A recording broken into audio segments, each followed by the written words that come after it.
Et la puissance de ChatMind, c'est que l'outil utilise l'IA générative pour automatiser et accélérer la génération de ces schémas. ChatMind, c'est un outil de mind map ou de carte mentale en français, qui est une représentation visuelle permettant d'organiser plus facilement ses pensées de manière schématique. J'ai découvert cette technique lors de mes études d'école d'ingénieur et j'avais tout de suite accroché parce qu'elle exploite les mêmes mécanismes que notre cerveau, c'est-à-dire par association d'idées. Une idée en entraîne une autre qui en entraîne une autre et ainsi de suite. Et la puissance de ChatMind, c'est que l'outil utilise l'IA générative pour automatiser et accélérer la génération de ces schémas.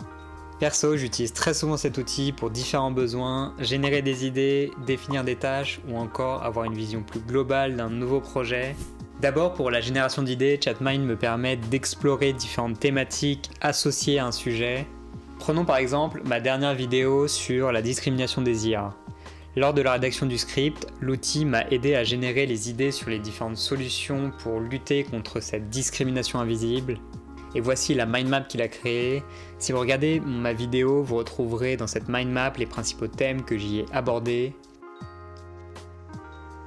La deuxième manière dont j'utilise l'outil, c'est pour définir les étapes nécessaires à la réalisation d'une action.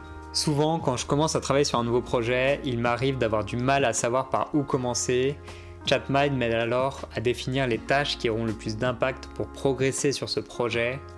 Par exemple, lorsque j'ai créé mon nouveau serveur Discord, je lui ai demandé « Définis-moi les étapes à suivre pour créer une nouvelle communauté Discord et en faire un espace d'échange dynamique et intéressant ». Et je dois dire que ces suggestions étaient plutôt pertinentes, notamment sur l'organisation d'événements et la mise en place de channels thématiques. Enfin, je m'en sers également pour avoir une vision d'ensemble sur une thématique large. Quand j'ai envie d'explorer un sujet, je lui demande par exemple quels sont les impacts des IA dans notre société.